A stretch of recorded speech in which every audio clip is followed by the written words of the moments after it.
How's it going, Scrub Gamers? Welcome back to another video here at Scrub Games, and today we are back with another of our Understanding How to Build series, where we go over each leader in a given set and help you understand how to build it to suit you and your playstyle.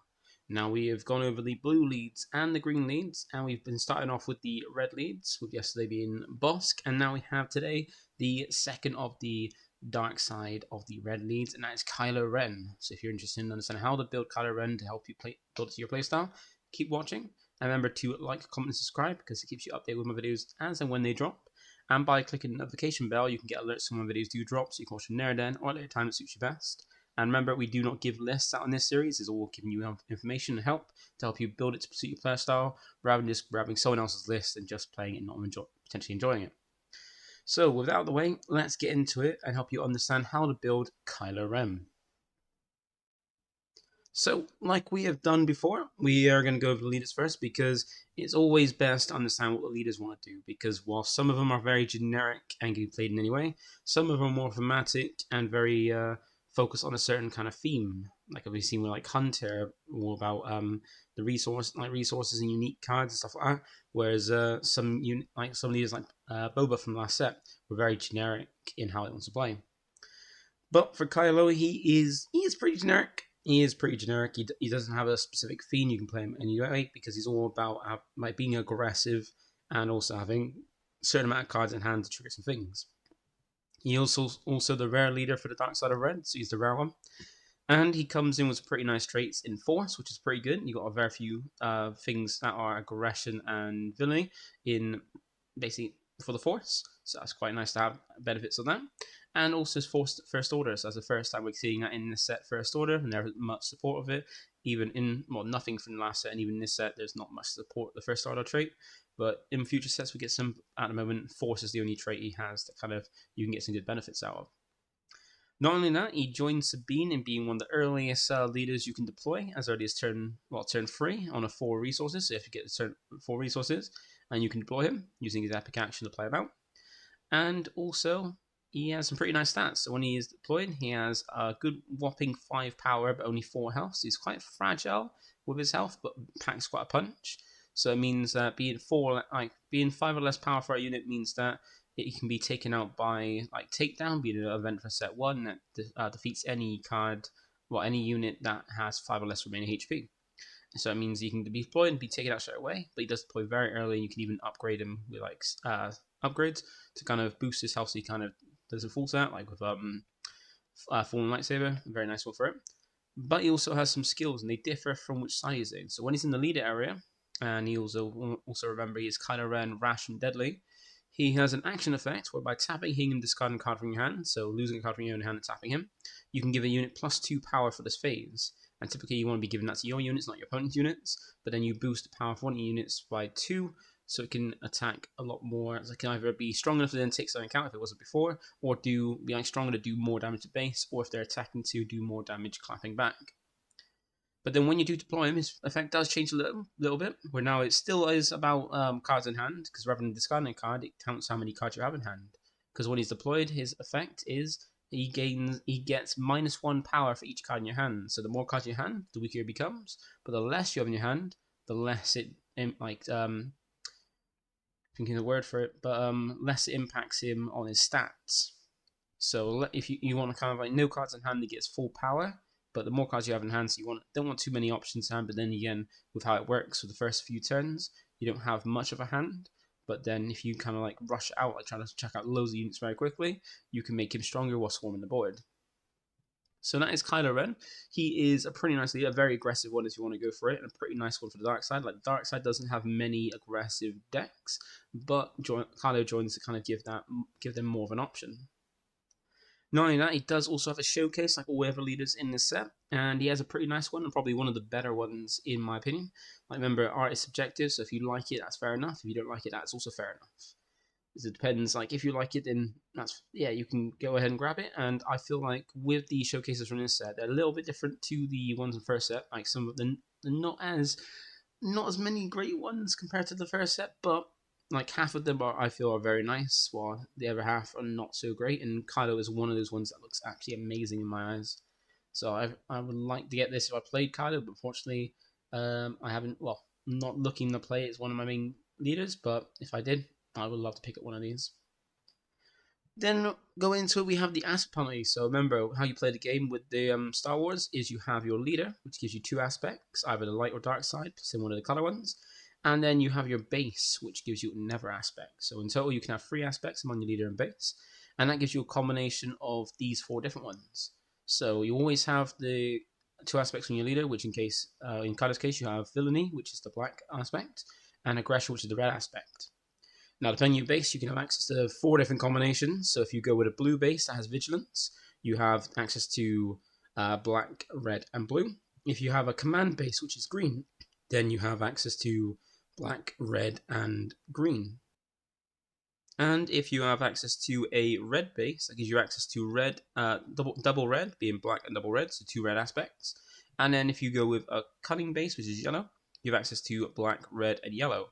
Now, well, you might be thinking that with this game you can play any card no matter what card you play. You can put any card in your deck, play out any card. But if you do play it, then there is something that has called an aspect penalty, which means when it comes to playing a card, you've got to check what aspects are on your leader. That's why it's important what base you have with your leader to have the aspect combination. Because if you had, say, Kylo Ren with a blue base, you'd have access to the black, red, and blue aspects.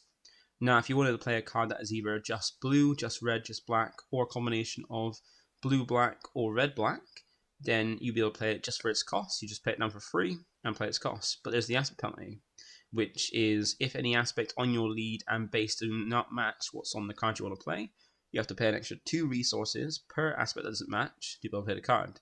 So say you wanted to play a green card and you have Kylo with a blue base. So you have access to those 3 aspects. You want to play a green card. Because the green aspect doesn't match anything else on your leader or base, you have to pay an extra 2 per it. So if you want to play a free cost card with just green as the aspect, you have to pay an extra 2 on top, meaning instead of a free cost, it will cost 5 because the aspect doesn't match. Now, if you wanted to play a green-white which would be command and heroic, because now you don't have 2 aspects that match on the card, because you don't have white that matches or green that matches. You have to pay an extra 2 per. So once again, if it costs 3, you have to pay an extra 2 for the green, 2 for the white, which means you have to pay 7 on total for a card that would normally cost 3.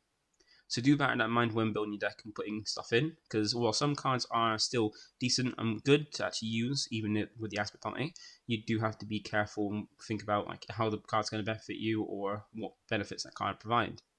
There also is the double aspect, which as you can see, you can have double red, and if you want to play a double red card, even though Kylo Ren does have the red aspect on, each aspect only provides one of that aspect. So if you wanted to play a double red, a card that had double red symbols, you'd have to have both a red symbol on your leader and on your base. So if you had Kylo with the blue aspect, you will play double red, because one red matches Kylo, the other red doesn't, you have to pay an extra 2 on top. But if you play Kylo with a red base, you'd have 2 red aspects, you can play the double red. So hopefully that helps explain the aspects, and now we go into the ratios, because also along with the aspects, you can play up to 3 copies of a given card. And so you can play either 1, 2, or 3 copies of a given card, and the benefits of how many you want to run of each card depend on the card.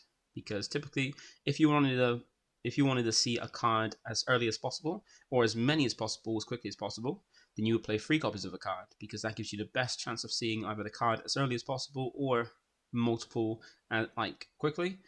And Fallen Lightsaber is a great one and a great example of that, because it's a card that can be equipped to any unit. So any unit is not a vehicle. It's very cheap at 3 cost, but gives a big boost of 3 power and 3 health. And if it's attacked to a force unit, that force unit gains on attack, deal 1 damage to each ground unit the defending player controls.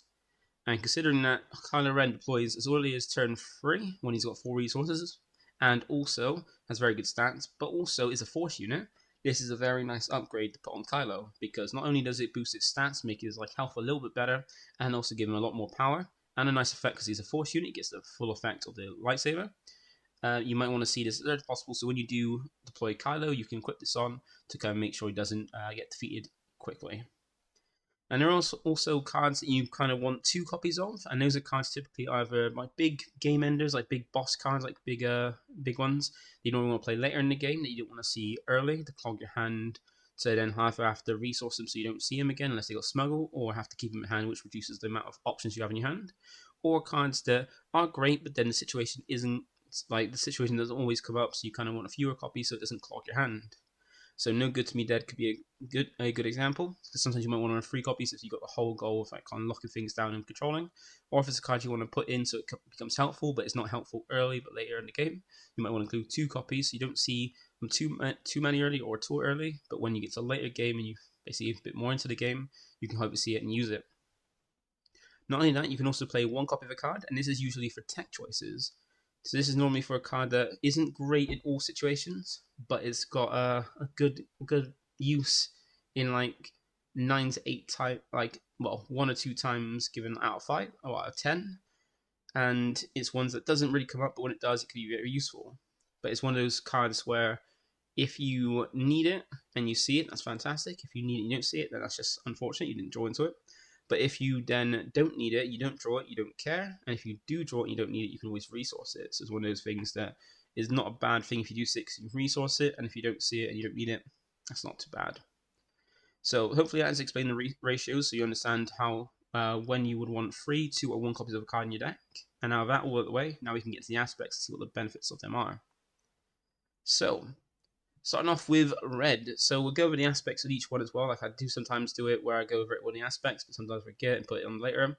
But we'll go over the aspects, and this we always like to start off with a double aspect, because in set 1, you had a smaller card pool, so you had a lot less cards, because you only had 1 set of cards. And typically, when you go for dual aspects, you have access to, say, if you went Kylo with blue, you have access to all the blue cards and also the red cards. But by going double aspect, you've sacrificed a whole different aspect to have access to those cards, just to have access to 3 double aspect cards, which made a massively smaller card pool with lesser options. Now, in set 1, double red was not a good way to go for any of them. It wasn't a great way. If you were playing red, you want to play typically another color with it to kind of give it some use, because the double red cards didn't really benefit the loss of the, didn't outweigh the kind of loss of the different aspect. But with a second set and double the amount of cards for each double red, and just in general all the different aspects, you've got more options. And with each aspect, you also get access to a base. And now in set 1, we had a rare basis and common bases. And in set 2, we didn't have any rare bases, we just got common bases, which means you've got only 2 kinds of base. You either got the 30 health base, which are just 30 health base with no effect, or you have access to the 1 rare base, which gives you 25 health, so 5 less health, but at the cost of that 5 health, you get an epic action, which, just like deploying a leader, is an action you can take once a game. And for Tarkin Town being the red base, its effect is to deal 3 damage to a damaged non-leader unit. Now you'll notice that these rare bases do not really affect the leader in any way. They're not trying to do anything to a leader, so that's quite a nice benefit to them. But Tarkin Town is one of those ones that's pretty decent. Not the best, but pretty decent, because while it doesn't outright just do 3 damage to something, you can use it to finish off something. So if you're trying to take something out and you're just short of damage, then Tarkin Town is there for you to help you finish the job. And now, at the sacrifice of this, now a second set, double red actually becomes a lot better. Becomes obviously be more aggressive and has more options because it's got more good red units, which is varied because it's got a lot better ones and just more of them to actually use. So you're not like limited on certain kind of units. But you also got some access to more good double red cards, and some of the double red cards we had before get better benefit because there's more to use of it. So for set 1, we had Saul Guerrero being a very good unit that is cheap costing it for and pretty good stats for it, and gave an additional cost where if your opponent wanted to play an event, they had to also take 2 damage to a base as part of the cost. And why it wasn't it wasn't really used much, because while it's got not too bad stats with the cost, there are better things like K2SO and stuff like that you would play out instead of this that gain a better benefit, a little bit weaker but a better benefit overall. And you also had access to Rallying Cry as well, which is a free cost event that allows you to give all your friendly units Raid 2 for this phase. And Raid 2, Raid is a skill where when that unit is attacking, it gains extra power depending on the number on Raid. So Raid 2 means that if a card swings, it gets extra 2 power when it attacks. So giving this to enchant board, if you've got quite a wide board, a lot of units on, that's a lot of units that gain extra 2 power in a swing, meaning you swing for 2 more each of them to do a lot of damage. Now this is a lot better with the second set because you've got more cards you can play out, more spread out. So you can go a bit wider and get a bigger benefit from this, which is really nice. And then you've got aggression. So every aspect got a 4-cost event that was named after its aspect. It gave you 4 options. You can use any 2 from them and use them in any order. And aggression wasn't the best. It is pretty decent, but it wasn't the best compared to what the rest of them could do. Like double yellow, like yellow and vigilance and vigilance and cunning. They were the best ones to use because their effects were just really, even still today, really good. Command had a really good one because it was extra ramp, one of the free ramp cards we had access to. But aggression didn't really give a good reason to play double red along with the other ones. But aggression's options are draw a card, defeat up to 2 upgrades, which is actually a great one for the fact that we get more upgrades in the second set. You can also ready a unit with 3 or less power and then deal 4 damage to a unit. So some pretty good options that kind of emphasize with aggression's kind of way to play. And yeah, it gets a lot better for the set. Because what I forgot to do is, it's basically what aggression wants to do. Because each aspect has kind of like a way to play and kind of like identity to it. Because every every games where colors have identities, they do the same thing in this. And for aggression, it's an aspect that wants to attack with maximum efficiency. It deals out loads of damage, either by damage to units or to a base. And it's an aspect that is a great fit for anybody who wants to play a fast-paced, fiery playstyle, to be very aggressive and just hurl damage to your opponent to their defenses or base to basically achieve a victory at any cost. So if you're a very aggressive player or like to basically just be like throw damage out there, like even if it's the base or leaders or units, then this is a great option for you. And with set 2, we also get 3 more double aspects. And we get Bo-Katan the unit, which is a pretty nice one. 2 cost 3 free units with very good stats. And when defeated, for each player with 15 or more damage on their base, you draw a card. Considering that you're both players, which can affect both of you. So if one player has, either you or your opponent has 15 damage on base when it's defeated, you draw 1. And if both of you have 15 or more damage on base when it's defeated, you draw 2, because you draw 1 for each player. You also have Wild Rancor here, which is a 6 cost 6/8 unit. That has Overwhelm, so when it defeats a unit, and if it does excess damage to that unit, like more than their health, the excess gets dealt to their base. And when it's played, it deals 2 damage to each ever friendly ground unit on board, being both yours and your opponent's. And you have Chaos of War being another very good double aspect, along with Bo-Katan the gain from double aggression, because it's a never free cost event, just like Rallying Cry, so quite a cheap one to play. And its effect is to deal damage to each player's base equal to the number of cards in that player's hand. Now, this ties very well with Kylo, because if you think about it, Kylo wants as little possible cards in hand, so its leader, when it's deployed, is a lot stronger and not weakened. And Chaos of War is very great because where you're being very aggressive, you can be pushing damage to your opponent's base and use this to finish off. Because if your opponent has a lot of cards in hand, it does a lot of damage. If you got not so much, a little bit of damage. So it's very good for certain decks. Even then, it could be a better way to finish off than things like for a cools.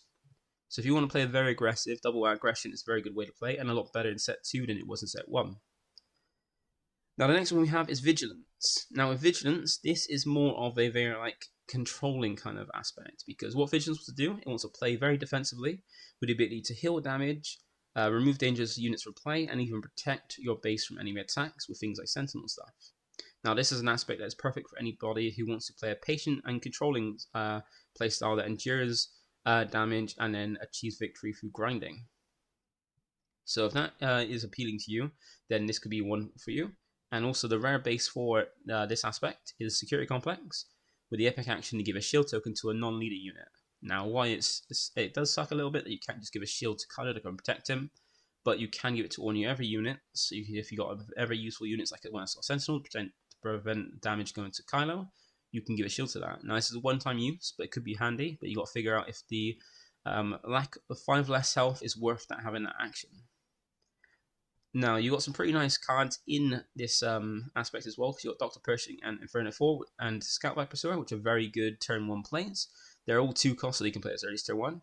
Dr. Pershing can get you more cards, which kind of goes against Kylo's effect, kind of desire when he's deployed, of having less cards in hand. But up to that point, you can kind of have more options and have maybe have it as a target for people to take out, because they're scared of you getting more cards. You got Inferno 4, which makes for a very good space unit. You can play as early as turn 1, and even help filter the top card of your deck to kind of see what you're going to draw and potentially put any cards you don't like to the bottom, and leave the rest that you do want on top. You have to look at the top 2, and it does that when played or when defeated. And you got Scout by Pursuer, which has grit, so the more damage it takes, the more powerful it gets. So any damage, it gains power for each damage it has on it. So it can take up to 3 damage before dying, so it can have that gain extra 3 power on attack on it. And even then you can put more power on top of it with Kylo with his effect as well. And you also have Long Pike, which is a pretty nice one that pairs pretty well with Kylo, because it's a 4 cost 4/6, so pretty good bulk in attack. can be smuggled in as well if you want to. And on attack, it allows you to give a shield token to an enemy unit, and if you do, give a shield token to a friendly unit. Now you might be thinking, why would you want to give a shield token to your opponent when... why would you want to give a shield token to your opponent just to give a shield token to one of your units? Well, the thing is, if your opponent goes into space and you leave space alone, they're just gonna have if they have like a cheap one, like a very small, weak unit on there, you can keep giving a shield token to any one of your opponent units, so the one in space they've got, and give a shield token to your Kylo. So Kylo kind of has shield and stays protected. And you can keep that every turn, like load up shields on your opponent's weak unit you don't care about, while also gaining shields on your leader to kind of protect him and keep him out, so he's there pushing for more and more damage. And that makes a very good way to play. Long Pike is a very underrated rare, and a very nice one to go with Kylo. And not only that, you also have events that kind of give you some good removal, like Power Dark Side, which allows you to force your opponent to KO or defeat one of the units. And it's just any unit, because it could be leader or a battle unit or a space unit, anyone, and it works better with a smaller board. So the smaller board your opponent has, the less options they have that they don't care about, which means they probably got hits that they do care about, don't want to lose. But the bigger board they got means they got more options and more likely to hit something they don't really care about and lose next to nothing. Now on the non-dark side of blue, you got some pretty nice stuff as well. So you got Embo, which is a pretty nice unit, very good cost for its stats for its cost, and also when he completes an attack, if the defender was defeated, you heal up to 2 damage per unit, but you can heal off Kylo or himself. You also have Rey, which, while it's a heroic unit, I did forget to put Kylo in the Rey Understanding the build video. But Rey's a nice one because it's a 5 cost, 4/7, so very good stats for its cost. Also has a benefit where when playing this unit, ignore her heroic aspect if you control Kylo Ren. So it could be as a leader or a base. And a nice thing about this is that normally, if you were playing that without Kylo, you have to incur a asset penalty because you only have either heroic or light side on a leader. So where he's a dark side, you have access to the dark side, but not to the heroic side. So by having this effect, means you can play without worrying about asset penalty if you're playing blue and ignore the heroic. And she's really nice because on attack, you can heal 2 damage from a unit, and if it's a non-heroic unit, you give a shield token to it, so she can keep giving as well shields to Kylo, but also healing it of any damage you might have taken. And you got Electric Staff, so you got some pretty nice upgrades in blue as well, like Electric Staff here, which give a good 2 cost, gives an extra 2/2 stats to a unit, and gives it an effect where when the attached unit is defending, the attacker gets -1 power. So basically means if you're being attacked by a unit with this equipped, you take 1 less damage from that attack. And not only that, but you got some good healing, not for just bases, but for units as well. Because you got things like Covert Strength, which allow you to heal 2 damage from a unit and give an experience token to it. So you technically heal 3. So you heal 2 damage and then you gain experience, which makes it 1/1 to your stats. And it's very cheap as a 1 cost and also can be smuggled in. And you even have It Binds All Things, which is a Never card that benefits from the Force trait. Because it's a 2 cost event that allows you to heal 3 damage from a unit. And if you control a Force unit, which could be Rey, could be Kylo himself, then you get to deal that much damage to an enemy unit. So you can heal 3 damage off Kylo and do it as damage to another unit. So, well, hopefully one of your opponent controls, which is pretty nice. So if you like the aspect of blue and being very grindy, have a bit of heal to kind of protect Kylo, that's a very good way to play it. Next we have Command, and Command is quite an interesting one because it's the ramp color, or ramp aspect. Now, what Command wants to do is accelerate your resources by ramping and call upon lots of units or strengthen the units you already have in play. So either going wide with your board or going toward your board with big, scary things. Now, this aspect is a great choice if you want to overwhelm your opponent with a massive board presence, because you can just play out a lot of things and they're quite hard to deal with things. Because where you're ramping more and more resources mean you've got more resources to play more things or bigger things quickly. And for the bases, your rare base is Energy Conversion Lab, which is one of the most overused bases in the game, especially for set 1, because its epic action is to play a unit that costs 6 or less. Remember, you have to pay the energy cost for it, though you still have to pay the cost, you're not playing it for free, from your hand, and give it Ambush for this phase. Now, you might be thinking, why would you want to bother doing that just to give it Ambush? Well, Ambush is a very good skill, because it allows a unit you play with Ambush to restand and, ready and attack a unit your opponent controls in the same arena. So it allows you to kind of take something out, potentially, or get attack in the same turn it's played, where normally it would just play out in rest mode. Now, it's got some good units in the dark side. So you've got Salacious Crumb, be a nice one to kind of deal damage and heal, because when it's played it heals 1. And you can use his action to tap him and return it back to your hand to deal damage to a ground unit to kind of finish things off, or just pick some little bit of damage on units. And it's just to any ground unit, not just opponents as well. So you've also got Super Laser Technician here, which is quite nice. which help this one is one of the options you have to help ramp, and a very good one because it's a free cost 2/1, and when defeated you can play into your resources at ready. And the nice thing about it is that essentially you can get use access to the energy straight away, and you can potentially just ram it into your opponent to gain an energy and ramp up and make use of it as well. It's a very good way to play.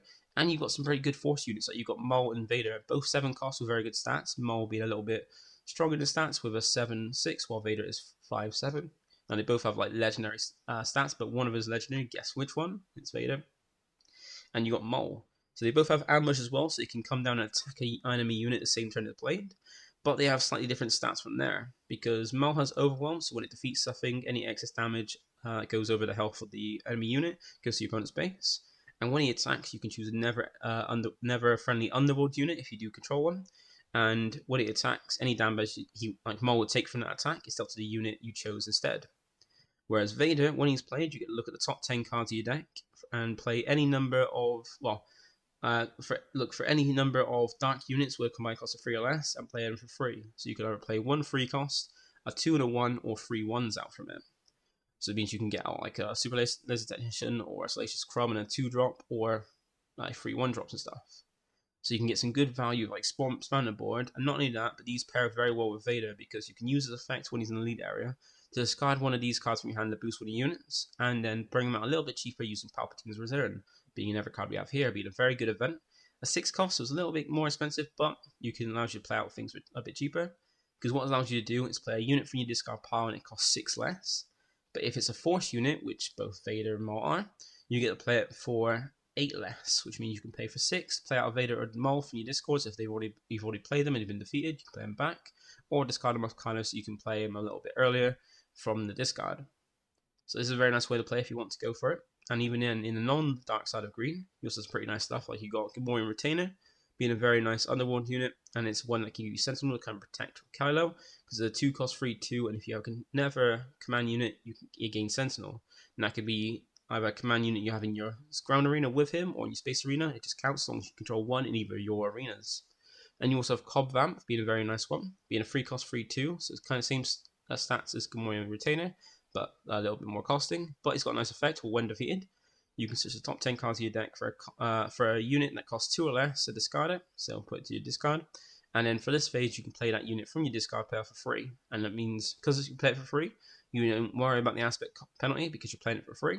So you can play out any 2 cost, put in your discard, and at any point in the turn, you can just play it out for free from your discard, make use of its on play and stuff like that. And you also got the Darksaber, being a very nice lightsaber you can put on Kylo as well, the same turn he's played. And it gives very good stats, being extra 4 power and 3 health. And why he's not a Mandalorian, you have to worry about that because you can play green. That's why it's in the green parts. You can play green for it.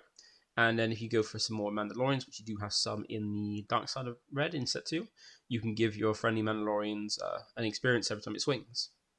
You also have another upgrade in Traitors, be a nice way to kind of like take away some counter opponent controls. If you're playing like small units where you can power up, it's a great way to snatch them like the dark side wants to do. And you've got Resupply being one of your ramp options. Just pay free, put this in your players as a resource. You can kind of turn 2, use Resupply, ramp to 4, and deploy Kylo ready to go. So if you want to play, do more of a ramp strategy, you can kind of play bigger things out, or a lot of things out quicker, you can go for Command is a good way to play it. And then the last aspect combination we have is Cunning. So while this one is a very nice one, it doesn't have the best rare base, which is Jeddah City, because epic action is given non-leader unit -4 power for this phase, which means you can kind of weaken something so it can't take out Kylo, or it's easier to take out without doing much damage back. But is one that isn't as great at the moment, but could become a little bit better in future. But then in the dark side, you do have some nice cards. You have like Razine Natal being a nice turn 1 play, along with like Dr. Estevan and Space Cartel being nice turn 1 plays, or basically nice cheap plays. Razine being a nice one where when you play, look at your opponent's hand, discard any 1 card at your opponent's hand, and if you do, basically they draw cards. You can get a hand knowledge knowing what's in their hand, but discarding a card you don't want them to have, and then they draw a card, so they kind of lost a card, but you've at least ripped a card out you don't want them to have. You got Dr. Estevan here, and also Bazine can also smuggle as well, so you can smuggle it in. And you got Dr. Estevan being a very cheap one, 2 cost 3/3, very good stats for that.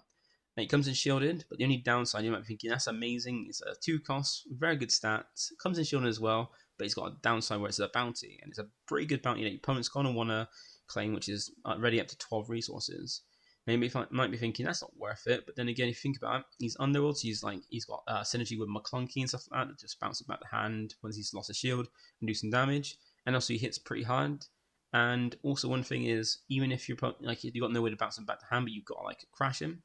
If you crash him into a card or is taken out while your opponent still has all the resources untapped and ready, then they're not going to get the benefit of ready to resources because they haven't used any. So if you have the initiative and he's lost a shield, you can always use him to ram into a unit, take it out, and basically suicide himself.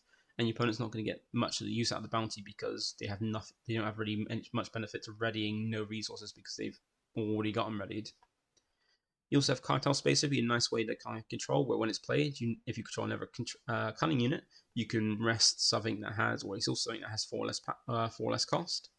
And you got some pretty nice events like No Good Me Dead, Triple Dark Raid. No Good Me Dead being a nice one to lock down something for 2 turns. Because how the turns work in Star Wars isn't how like some of them do, where you got the starter phase where you draw, untap, and draw resource and untap, and then do the rest of your stuff for the rest of the turn. It's kind of reverse for Star Wars, where you start off by playing the normal main phase, where you play stuff, deploy, and stuff like that. The end of the turn is when you do your resupply phase, when you draw, charge, and draw a resource and untap.